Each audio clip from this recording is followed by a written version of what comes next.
Hi, I'm Lynn Davison, your adulting coach, and it is my extreme pleasure today to introduce Barb Avila, who authored this wonderful book, Seeing Autism, that I call just a great big hug. She gets this so well, and she writes about it in such a clear way. It's like you're talking to your best friend, but she's really knowledgeable. So it's a wonderful resource, and I highly encourage you all to get a copy and read it, and maybe even I'm contemplating giving it away for Christmas for a few of my family members. Thank you, Lynn. I really do believe that this is is just a great key to put in the door to open up what's really beautiful and complex about our loved ones who are on the spectrum. So thank you again, Barbara, and I feel honored to be here. Thank you. So why don't we, I just love the summary thoughts that you had of, we really need to start first with understanding, and that like is a whole world in and of itself, and it feels like I could be there for the rest of my life. And then the connection. I'm still there. I'm still there every day. So yes, absolutely. Absolutely. And then the connection piece is all about, how do we best, how do we create an environment where the safety needs are met so that the connection can be made? So the fear factor that really is ever present in our loved ones' lives can be at least mitigated somewhat. And then the final thing is to just keep practicing that partnering. That is my mantra now. Okay, we're practicing our partnering over and over again. And someday, it does feel like you don't make any progress today, but I can tell you that the more progress on this one, the more connected I do feel. And sometimes it takes time. In fact, and so just sorry, Lynn, for people who don't know, that's how my book is organized is exactly what you just shared. So I kind of break it down into the first section is understanding, the second section is about connection, and then the last part is how do you practice some of the things that connection and continuing to understand. We were talking before we even went live about just how understanding is a continual process. Yes. So thank you for that summary. Well, it really was a wonderfully concise way to get it in my brain. And that's what I'm trying to do, is make it stick. And then of course I wrote the summary, and I usually only have one column of great ideas, but with Barbara's book, I have two columns of, incredibly good ideas that I need to just keep reminding myself of on a daily basis. And they break out into those three categories, but they're just one of my favorite one. The one that pops up right now is aim for the window of tolerance between chaos and rigidity, where we function without fear. Can you talk a little bit about that? Wow. Yeah, well, I mean, that really, I have to give credit to Dan Siegel, Dr. Dan Siegel and Tina Bryson, they talk a lot about that in their books, who I also reference in mine. But really just the whole idea that people on the autism spectrum, or autistic people as most prefer to be called, are functioning a lot of the time in either a state or a feeling of chaos, like everything coming at them all at once. And how they often will manage that is to get really rigid. And so there isn't really, that flow in the middle is what we all in life are trying for. But people, autistic people may not feel that very often. I had one of the adults that I serve, I was talking about how do I help someone feel safe? And I was asking his advice. And he said, some people may not even know what that means. And so helping someone actually figure that out. What does it mean to feel safe when I'm not feeling like I have to control the, things that are going to be as predictable as possible? Or how do I get out of feeling that flood and that overwhelm, sensory overwhelm? So what advice did he give you? Well, he said, the first thing that he said was, maybe the conversation needs to not be about safety, but how do you get out of feeling like you're in danger? Like, what are the things that trigger you? What are the things that are making you feel that way? And then how can we calm those down? So it's just kind of shifting the conversation a little bit to be more concrete, which is pretty common for a lot of conversations with autistic individuals, is that we just need to be a little bit more overt and concrete about things. Overt and concrete. So we're sharing what's going on inside of us as so that they understand, okay. And the model that I use is, I call it the steer model, the steer map. And it starts with the situation, the thought, the emotion, the action, and the results. So when I share with Mark, I say, okay, here's the situation we can all agree on. And this is my thought. You're not responsible for that thought. Because there was, I often hear, I'm so sorry, from my mother. And it's like, no, you're not responsible for what happens inside of me. You didn't put it in me. I'm responsible for that part. And then we talk about, okay, so that makes me act like, that's the emotion it creates, and then that's how I act. So that's what you're seeing.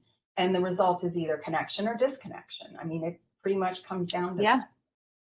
Well, and just that's a beautiful way of talking about it with autistic adults. And I think the only addition that I would make, which maybe you already do, but I'm just going to make it overt for the audience too, is to make that visual.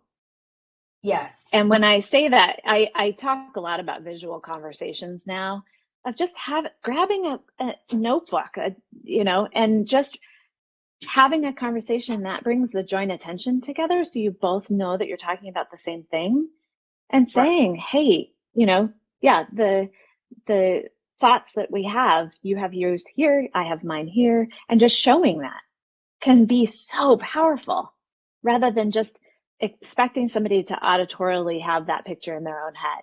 Yeah, that's beautiful. Yes. And even so just writing it down like that. Just like that. When I coach my young adults, I usually have them, I just write down what their thoughts are, and then we walk through, we say, which one of those is most interesting to you? And we'll walk through that and see what the result is. Is that the result that you intended? Because often it's not the result that we really wanted to create. Okay, so let's do it again. Let's see, with the same situation, is there another way of thinking about it? Because there's like 7.8 billion ways to think about everything. We all have our own take. And that's why it's perfectly okay to have a thought, whatever thought you have, but we want to practice the ones that work best for connection in the case that we're doing here. So the way I also look at that kind of adds to that, I think, is, I actually can't remember if specifically in the book, I had so much I wanted to write, and then I had to pare it down. So maybe it'll be the next book. But anyway, helping somebody with decision making, and kind of along the same lines. And I'm going to see if I can connect it for you and for the listeners as much as I have it connected in my head. But oftentimes we'll start trying to solve a problem before we've actually helped the person see it as a problem, or help them identify what the problem is for them. We go into our neurotypical way of solving problems, or going into this is the situation, these are our thoughts, before actually sitting with what is going on, and kind of identifying. So it was funny, because I used to go, oh, okay, we need to do this executive functioning stuff of let's create a plan, and then follow through and experiment with it, and then try and review it, and this kind of cycle. And then I went, wait a second, but if we're doing all that work, the person on spectrum isn't getting experience with even seeing what the problem is, or seeing what the problem is for themselves rather than somebody else. Am I making sense? You're making perfect sense, because the first step is the thought download. The first step is just tell me what sentences are in your brain. And I just scribe. We scribe. And if I'm not there, I encourage them, if you can't write fast enough, which is the case for a couple people that I love, that just use a Otter, which is a way to or even the text, the thing on your phone where you can just speech talk. Speech to text. And just let it scribe for you. Just say it out loud, but let's get it out loud, so then we can together look at it. I can understand your thinking, and you can, and then we can kind of work through that. Because Yeah. if we don't take that first step, like you said, we're solving the problem before we even know what it is. Yeah, exactly.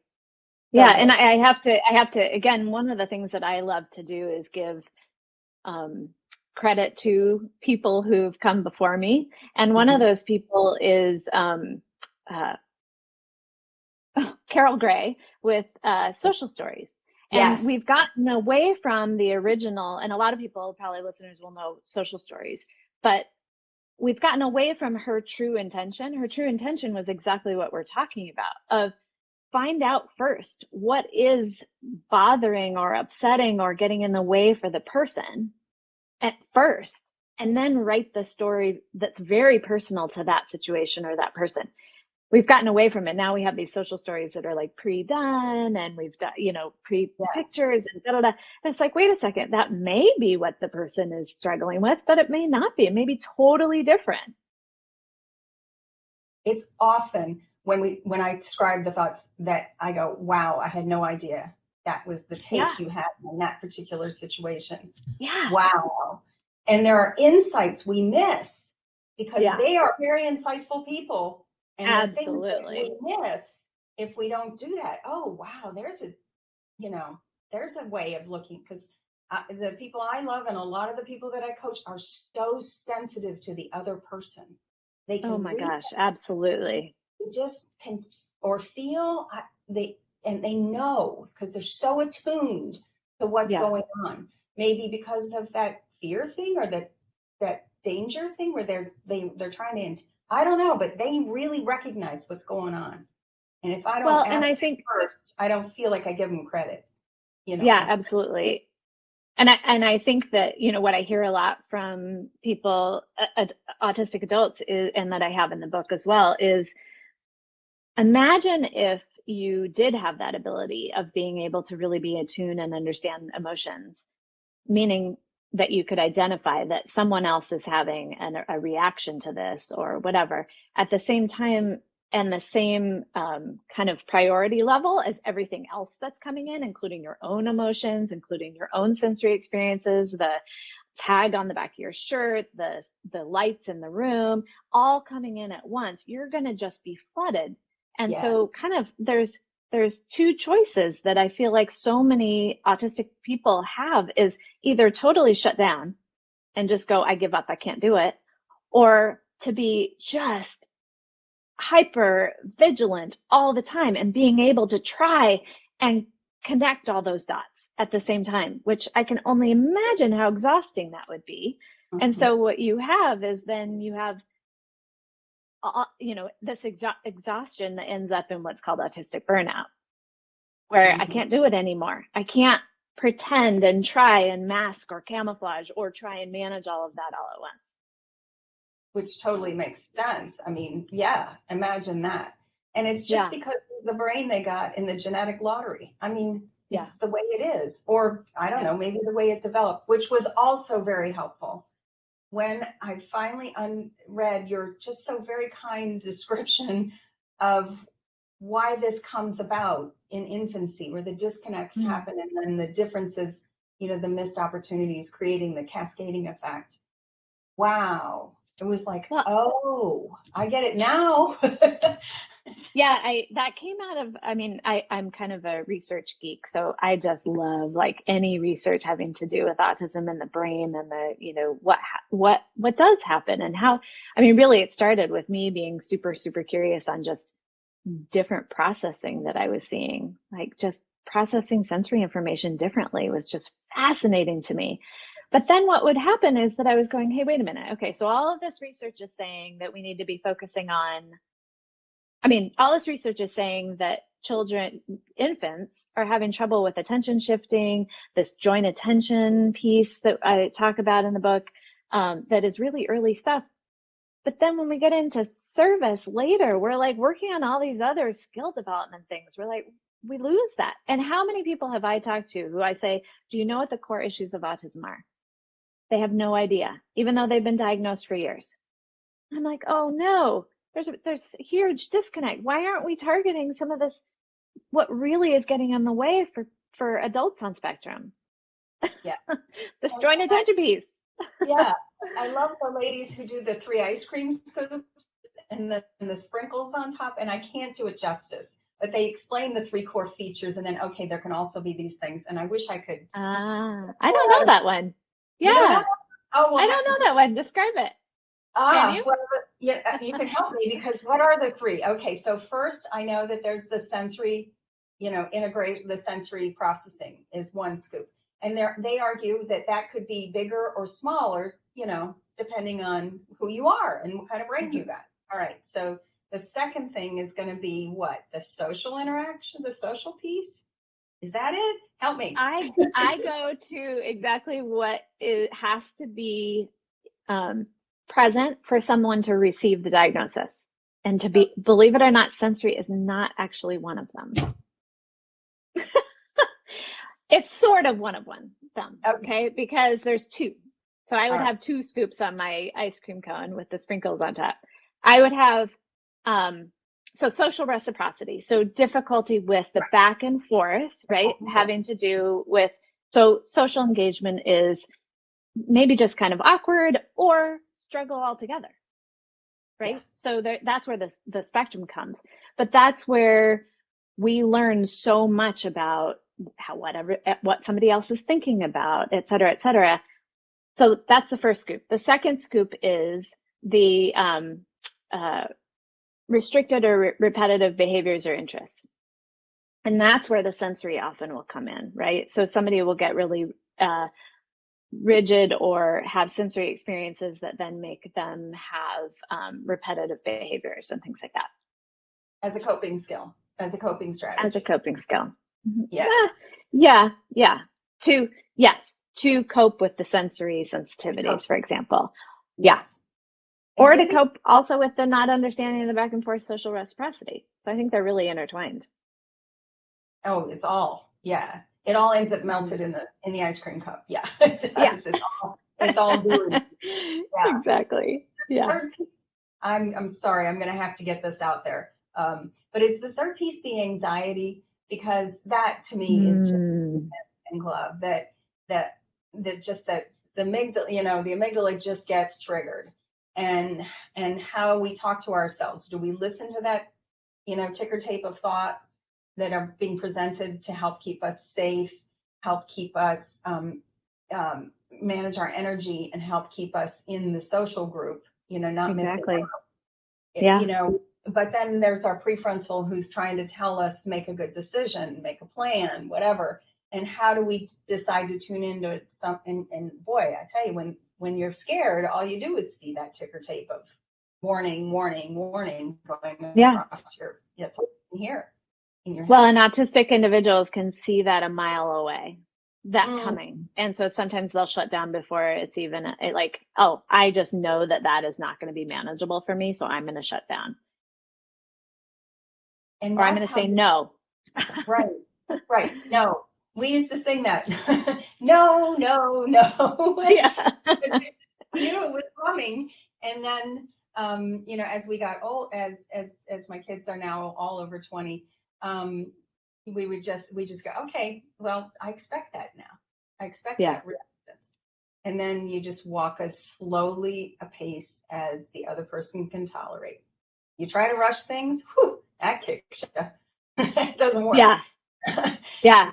It's funny because I don't know if this was the experience for you, but no is often comes much sooner just developmentally than yes for autistic individuals in particular. And if you think about it, it's like no shuts things like the unpredictability down. Right. No is very predictable. It's I'm done, I'm out. So it's predictable, it's safe, etc. Yes is like opening yourself up for, okay, what's going to happen next? Like, I don't know. Like or even saying goodbye versus hello. Goodbye is first because goodbye, I'm out of here. Versus hello is an invitation to, okay, what else are you going to ask me? What else are we going to do? What else are we going to, which is all unpredictable in social interactions. Yes. So back to your thought though is yes, anxiety comes, almost hand in hand. It's almost I do have clients that don't have anxiety also, but it's very rare. It's very rare. Yeah. And even when I say that, it's not that they don't have anxiety. It's just that they don't have it as pervasive all the time. Right. Because right. we all have anxiety. I shouldn't say, Yeah. But, we all can manifest that fear. That's not hard. That's hardwired. Yeah. Yeah, exactly. Yeah. Well, Yeah. let's get to a question here. We, you know, and if anybody would like to, place a question in the chat box, I promise that I will look for it. I don't see, love that point. No, shut down unpredictability down. Yeah, Jane is contributing, and I really appreciate hearing from you all. So please send some questions in, but here are those that were one that was submitted ahead of time. On page 73, you describe dysregulation as not being the time to return to the flag. I love that, return to the flag. To reflect on situations, in order for new learning to take place. But, Monica asks, I feel more often than not that even when we're in a calm space, returning to that situation with her autistic young adult starts the dysregulation process all over again. And, they become angry and defensive. So she feels caught in this vicious cycle, where people just, we're just not learning together. So how do we get out of that? That's an excellent question. So first, like I said, I like to give credit to other people. So return to the flag is actually the way that one of the moms that I work with described it when I was talking about, that concept, and I just loved it. So I have to give her credit. But it's a really great question that I hear a lot. I hear really frequently, and I'd actually like to take a step back and consider that someone who's not always feeling heard or seen may develop habits to shut down conversations even before they get started. So really, I'm going to jump into recommendation for the sake of time, is that I'd work on connection and building trust with someone, that you'll listen without judgment and just to connect with them as they are, and not just pushing or challenging them all the time. Because I do hear from autistic adults a lot is like, I'm not even going to come out of my room, because every time I come out of my room, they're asking me, what did you do today? What did you do? Blah, blah, blah, blah, blah, blah, right? Instead of just, hey, what were you reading? And let's talk about that.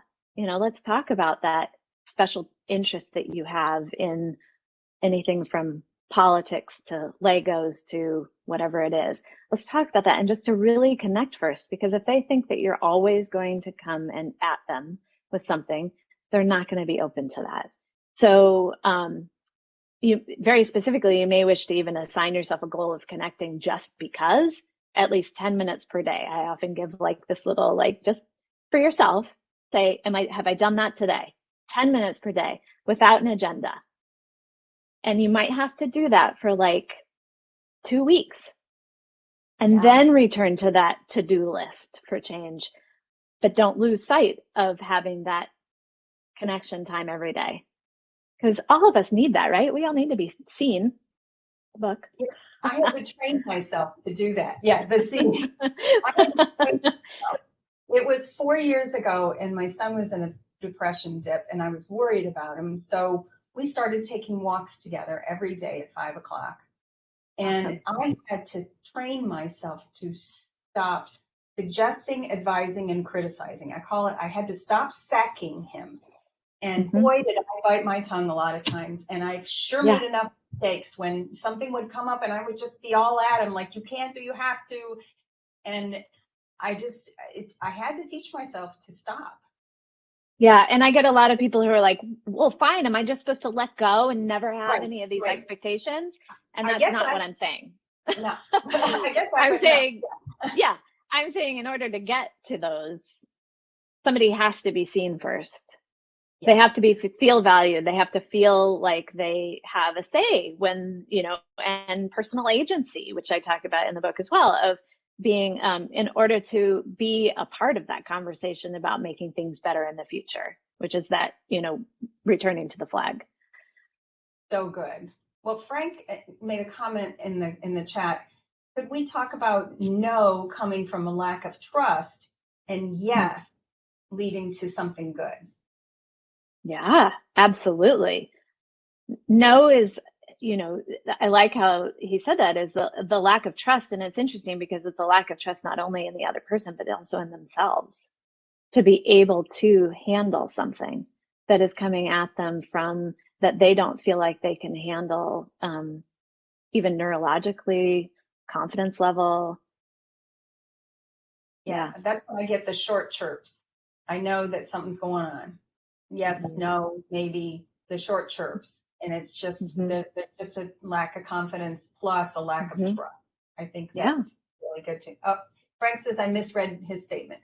The lack of Oh. trust is that yes never leads to something good. Mm.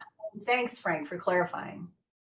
So the lack of trust is that yes never leads to something good. So that's a fear, it must be, right? That if you do say yes, that nothing good's going to come out of it. Well, and I'll take that a little bit further, and I'd be curious what Frank has to say, is that yes leads to unpredictability, and unpredictability is what never leads to feelings of confidence, trust. It feels that flood, that chaotic, the feelings of um, not being able to handle it. And so not leading to anything good. I say yes, it's unpredictable. It never leads anywhere good. So I'm going to stay in the safety zone of saying no and having things be more predictable. And yet here's the part that really concerns me, and that is that we grow when we're uncomfortable. Yep. And so we have to figure out how to feel the feeling anyway. Yep. There's a book a long time ago, Feel the Fear and Do It Anyway, that I thought was a great title. But Yeah.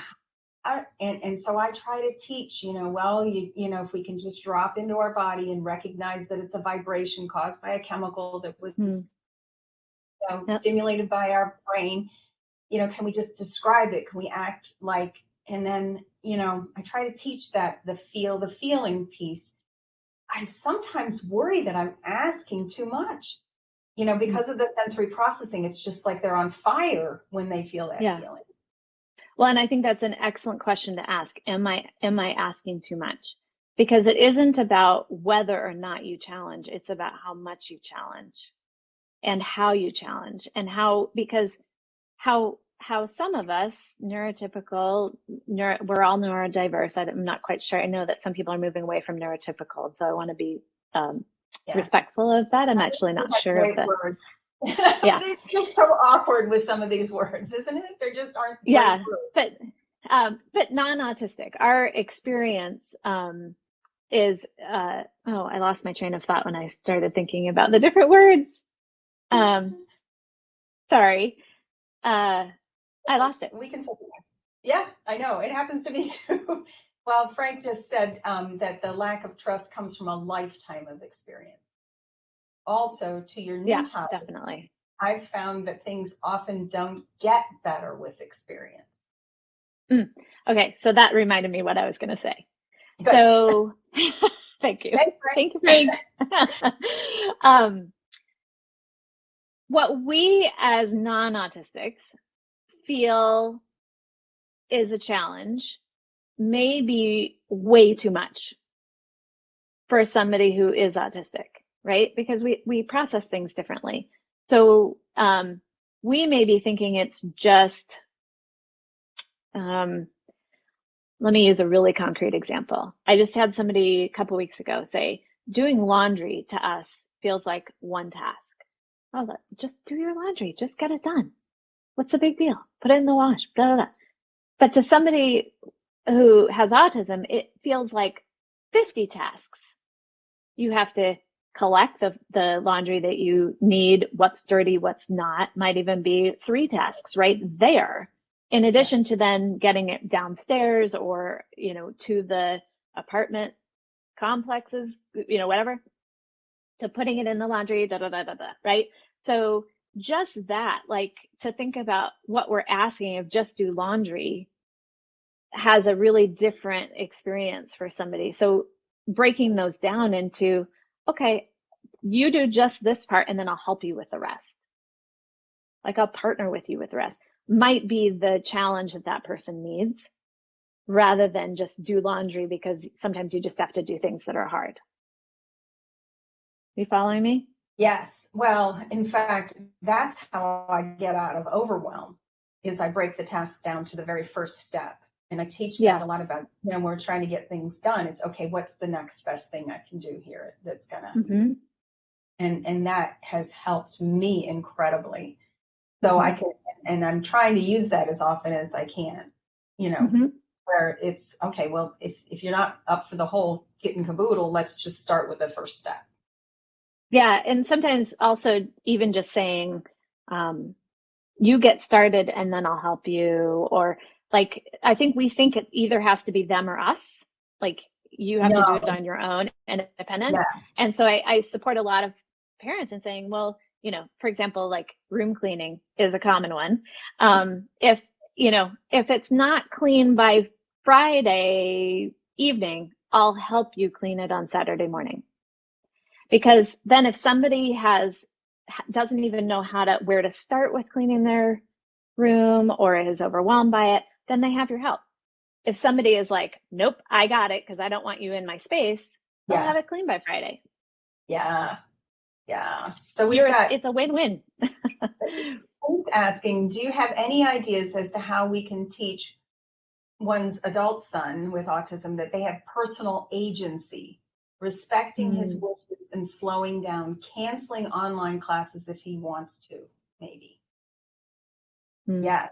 In fact, that's the whole core of what my course is about, because we go through the 10 domains and we start with where they are. We just start exactly where they are, and we remind them of all the stuff they've already created. And then we just start with, okay, what are just the basic things that we do, and the fundamentals first. Let's identify those. Those are the things we do even when we're not having a good day. And then, okay, what do we want to do to level up next? And wow, that whole personal agency piece, I find, these life plans that people put together and whatever.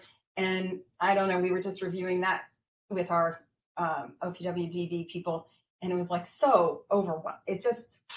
So we just have a short list. It's just a list with just a couple things on it. And you don't always have to level up. You can just stay where you are. That's fine. But that personal agency piece is so important. Well, and I think that I'd like to expand on that a little bit, because we learn personal agency within interactions really early in development. Autism is a developmental delay of exactly that. And so what ends up happening is that autistics are often in this mode for many years of just having to comply or having to follow the rules of school. But that also means that everybody else is making decisions for them.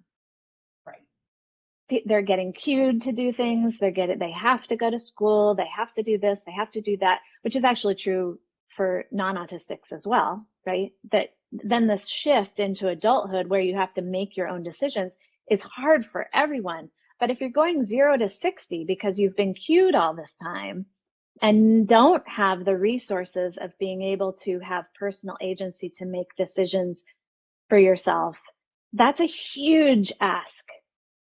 Huge. And so again, I'm going to say back to giving personal agency in just these little everyday experiences, and getting practice with that is going to actually help with a person realizing that they have choice in which college class that they can take. But it has to be this in the little moments of getting practice with that for someone to feel it and then be able to recognize it in a list or whatever, that, oh, hey, this is truly your choice, because they haven't understood what that means in general. Right, because they've been cued. Or like you say, the structure's already been there, and now the structure's gone, and the mom and the dad and the, young adult are trying to figure out what's next. And so we ask them these questions. Well, what do you want? And they look at us like, that is a scary question. Yeah. Very scary. Or they don't even at you like that and just assume like, well, but that isn't my choice. Or, so it's not even this kind of aha moment of like, well, I don't know, because some people will say, well, you decide. It's your decision, or even get mad. Well, why isn't this being done for me? It's been done for me all this time. So it can get Makes a into, lot of sense. And some yeah, there's debate. enough of those. Yeah. Yeah, such a good question. Such a good question. Yeah. Thank you so much Yeah. for asking that question. Now I got to get my, I didn't realize this iPad was going to like make it hard. Okay, here we go. Another question. How do we help people with autism understand and take different perspectives? Mm. So you can't, yeah, you can, let's see.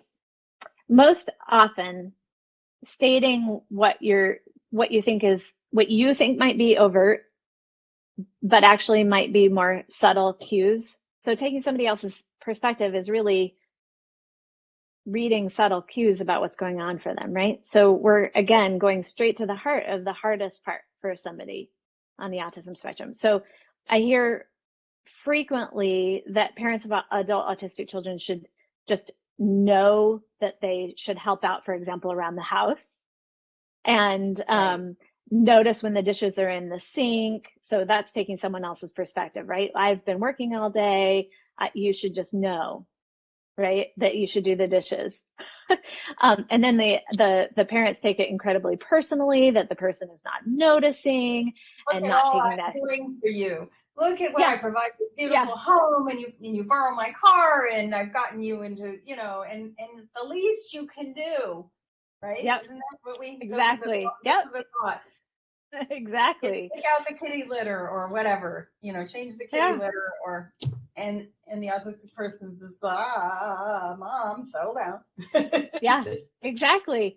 And so actually, commonly what I see is just even having a conversation about it and stating of that now you're an adult and you need to start pulling your weight around the house and what that means. So, you're not working, but you're an adult, so you need to be paying rent. Now you don't have money, so what will that look like? It might be that you need to do more chores to instead of, and help out with dishes and things like that, to be a good housemate in case you're going to move out at some point, or just in lieu of paying rent, right? And what the beautiful thing though is that we make these assumptions about autistic adults that they don't care, but when you make it overt, they're like, oh yeah, no, that makes sense, okay.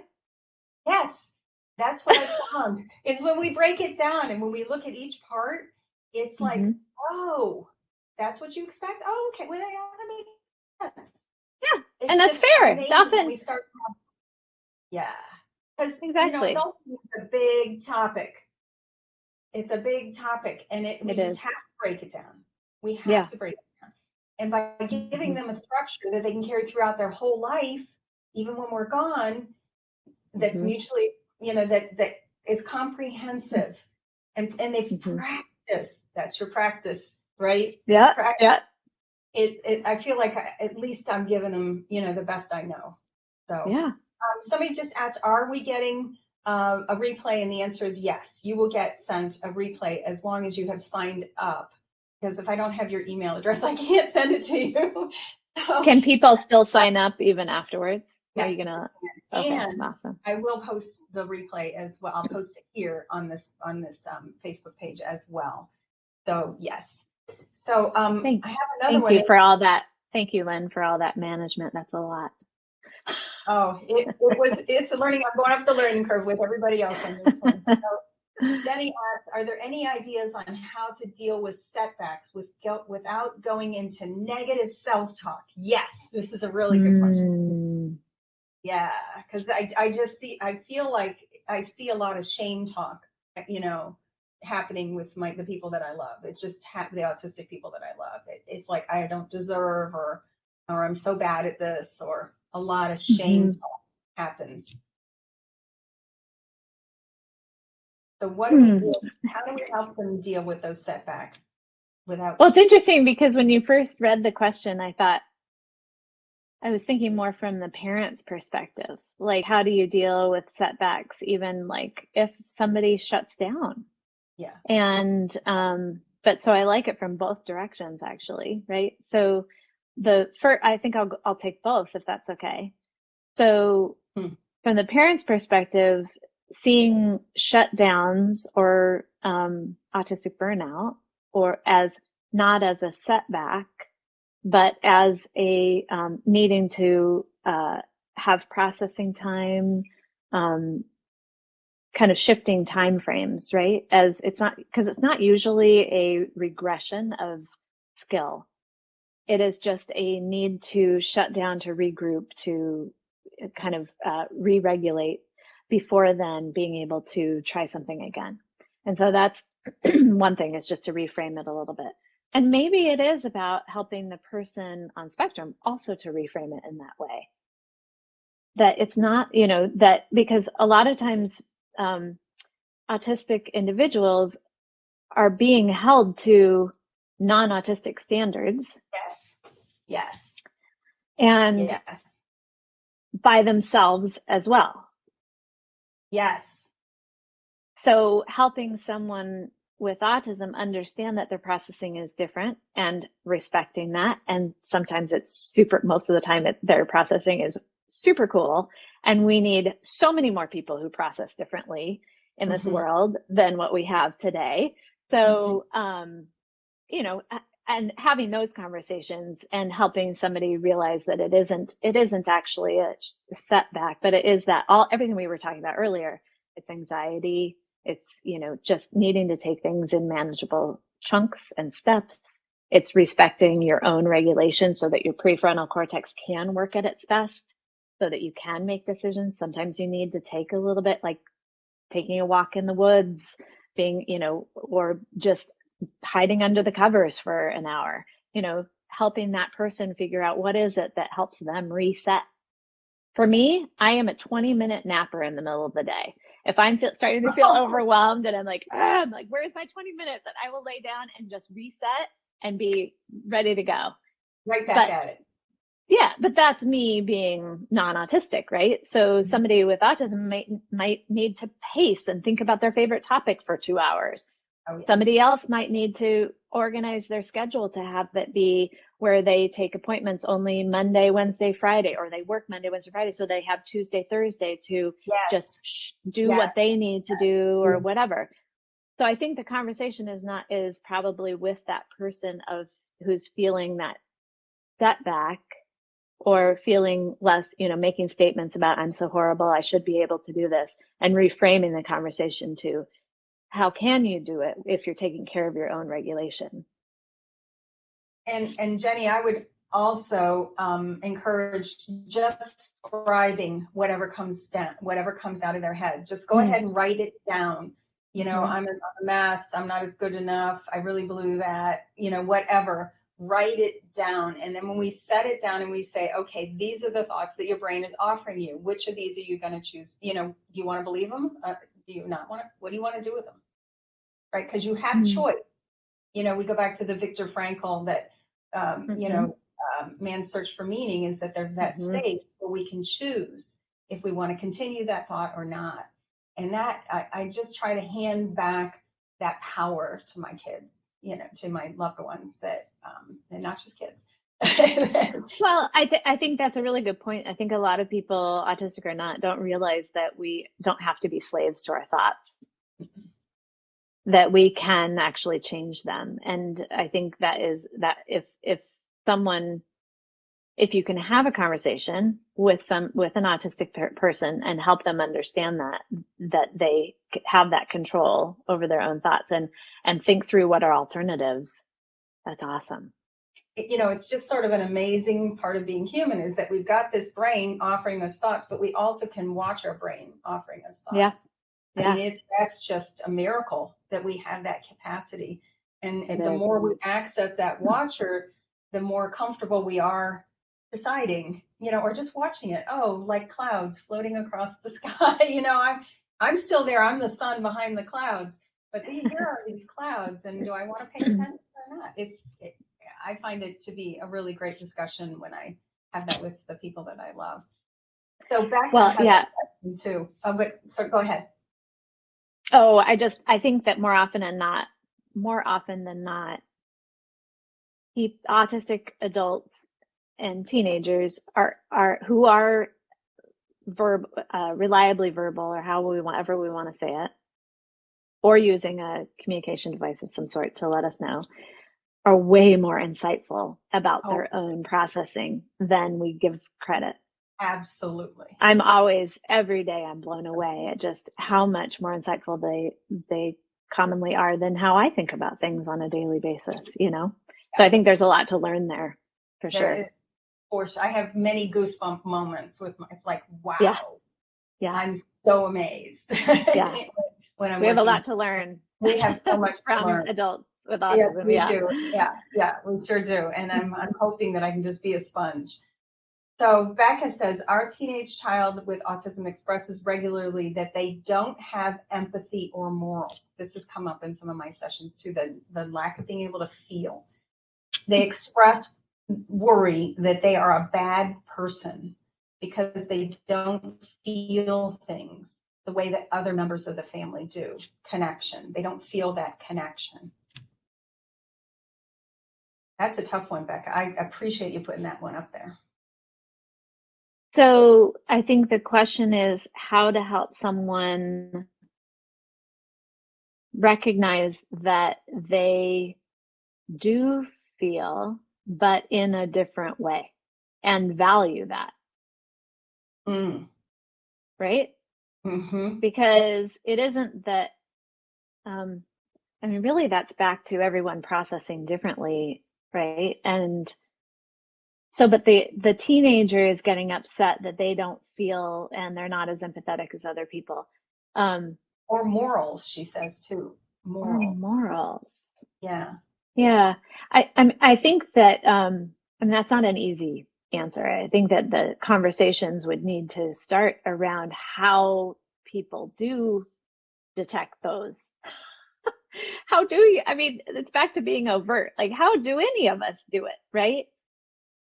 Usually it's by reading somebody's nonverbal cues. Okay, well, then let's practice that. And what does that mean? And is that something that you want to practice?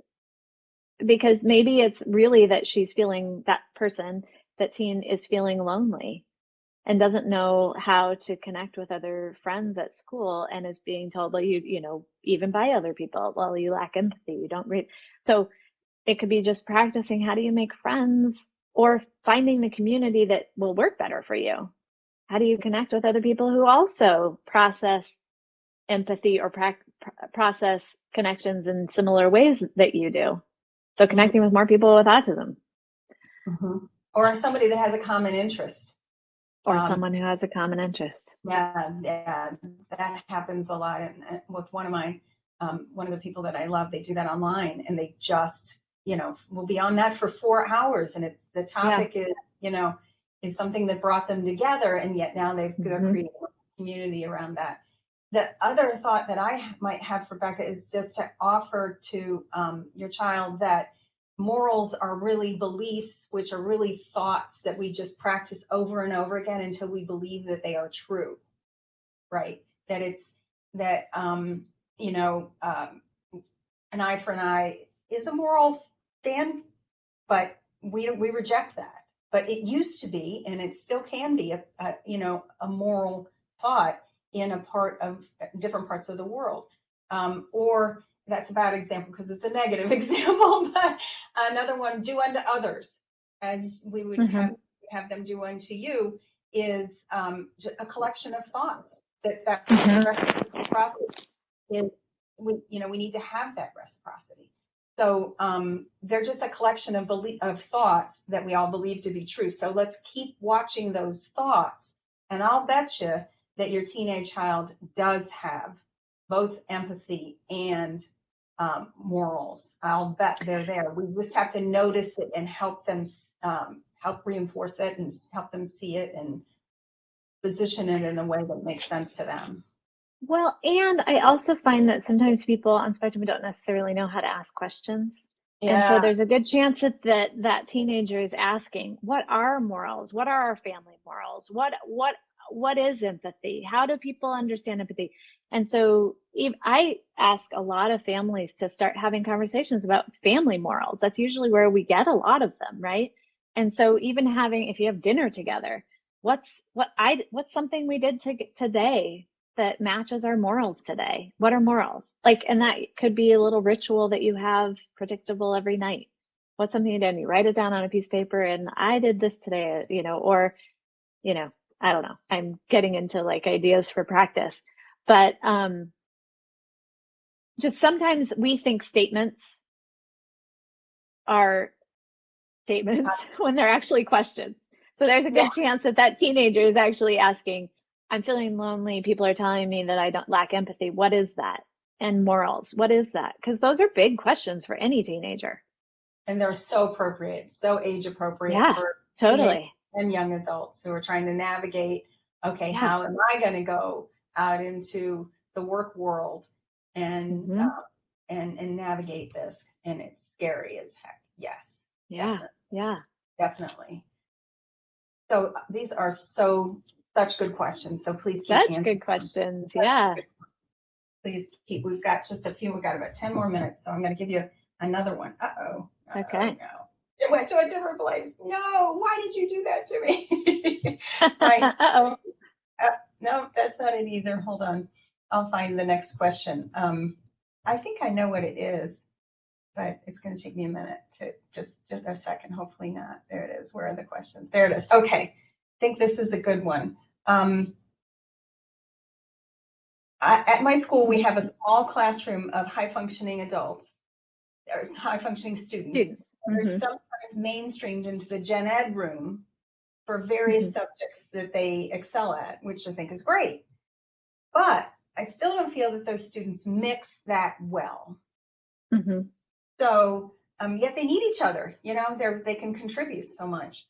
So is there any way of helping to create that, so that there is more inclusivity with those groups? The first thing that I do have to say is that instead of using high functioning, I and Autistics ask us to use something like seemingly less impacted, or their autism may not be as obvious to those around them because often they're struggling or masking more than we realize. Yes. And they may not feel like they're high functioning because they may crash and be unable to function at all at times. Yes.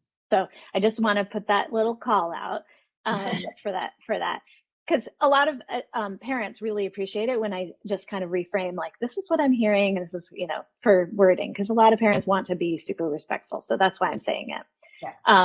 But anyway, back to the question. So when students are verbal, which I'm guessing that these students are, we tend to let go of visual support, and we rely on auditory, which then again, like we were talking about earlier, and I say in my book, is that auditory can just be a lot of it, be like bleh, Yeah. in addition to everything else going on. And so visual support can be amazing, not for understanding, which is what we think that visuals are for, but just for bringing in that joint attention. The And joint. so even having a joint piece of paper between students who are working together brings the joint attention. So it could simply be like, this is the question that we're answering together, and being able to jot down ideas, like each person jotting down ideas. Things like that could just be super helpful for bringing that joint attention. Yeah. And so a lot of times it's about finding accommodations that are going to bring that, and then letting it flow, because autistic people often want to engage and can just fine, but they can't get started, or they need that accommodation. And we make all these Makes assumptions perfect that sense. they need all these additional skills, when often it's just that they just need to be kind of supported to be in that moment. Yes, together. Yes. And that's Mm-hmm. where I split my screen and we share it and I write down what they're thinking. We talk about the concepts and I bring in, oh, and look at this book over here and that one. It Yeah, just seems to help us focus and together, and we exactly. can make progress together. And I can get the insights that I need But let me tell you, those things didn't happen overnight. That we just had to keep experimenting. And I love, there's a part in here where you talk about failure is just part of the process. Can you highlight that again? Because I think that's really important. Well, the part I'm going to highlight is not just that failure for the person on spectrum, but failure for us in supporting them. I feel that. And that, I mean, kind of the way I like to think about it is that we still need to be strong guides for somebody in our lives who has autism, who is seeking that guidance or is in our home still for guidance. But if we're not pushing some, we're not, and failing, going over that edge, then we're not pushing hard enough. But if we're doing it all the time, we're also failing. And so you have to find this balance. But so I don't know if that makes sense, but I think that failure is really important for, I mean, really all of us, right? We learn through failure. We learn how to invent new ways of doing things. Our decision making comes out of failure. This didn't work, so what else can I do to try that again? But we have to be able to help people on spectrum fail in ways that work for them, that don't put them over the edge, don't make them feel like they are failures as people, that just they're failing in this little moment, but they have the decision making and the confidence and the ability to work through it. Yes. And that takes the practice. That takes the connection and practice that we're talking about. And it's not a fast process. So it's not we'll do this tomorrow and that person will be like, it's, somebody has to build up that trust, that confidence, that those feelings that they can manage in unpredictable situations. Yes, that pace that they have, we have to help them find the pace that works best for them. And absolutely.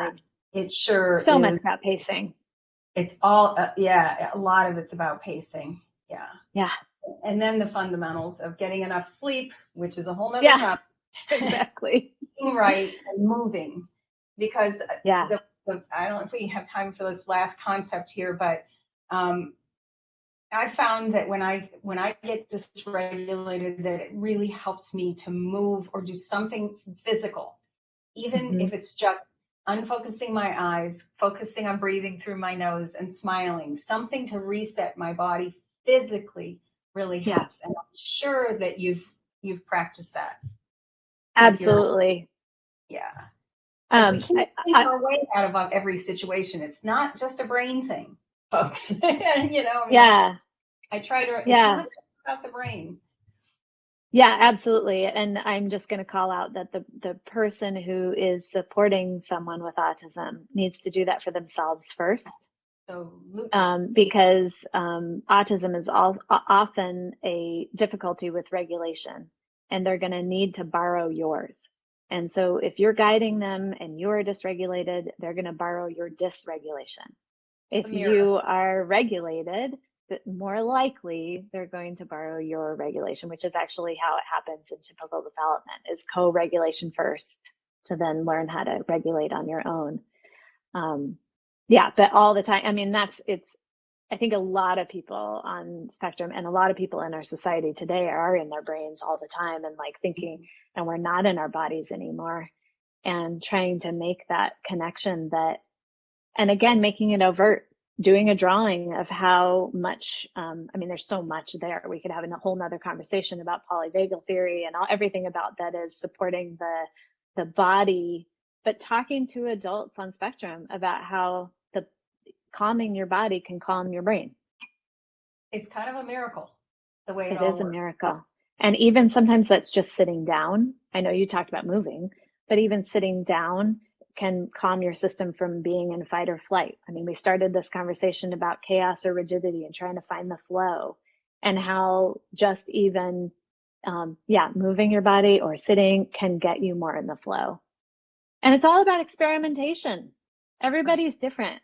My way of calming my system is not going to be the same way as somebody else. I was talking just to a teenager the other day about all of this, and she says, "Oh, you mean like fidgets?" And I was like, "Oh, Totally. Yeah. Sure. Like, and I have my fidgets, right here that I play with. And she goes, "Oh, let me see them." And she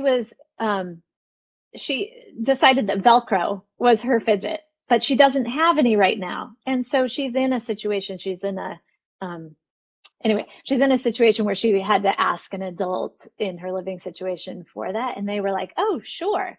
So it's Yeah. just little things like that to get someone into their body to feel, yeah, out of their head so much. Yes. Yes. Yeah. I had uh, one of my children as a baby would finger the edge of the baby blanket, and they still have Oh, it 30 something years later. I mean, it just was so good wow. for Yeah. them, the baby So blanket, soothing. just doing that with her hands. And so right there is a great example of how she regulate, how it helps her regulate. Yeah. And Yeah, we all have whatever works for us, right? That's what absolutely.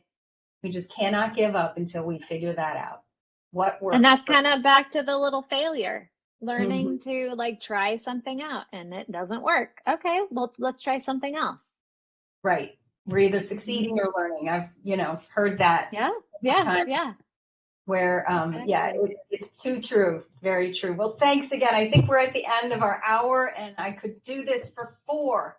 I know, I think so too. It's been so enjoyable chatting with you, Lynn. I just love learning from you because you just are a font of wisdom Well, you and I are as love the, well. well, I'm still getting up that learning curve and I'm just delighted to be there because this is a passion that breaks, it's right in there. We have 6 kids and several are on the spectrum. Wow. So yeah, That's a so full house. yeah, well, not all of them live here anymore. 2 out of 6 are still home. So Uh-huh. yeah, and it's just been it's just been such a rich life as a result. So That's maybe we'll be able to wonderful. have you on again at another point. So Oh, I keep sure. Yeah, people happy saying to.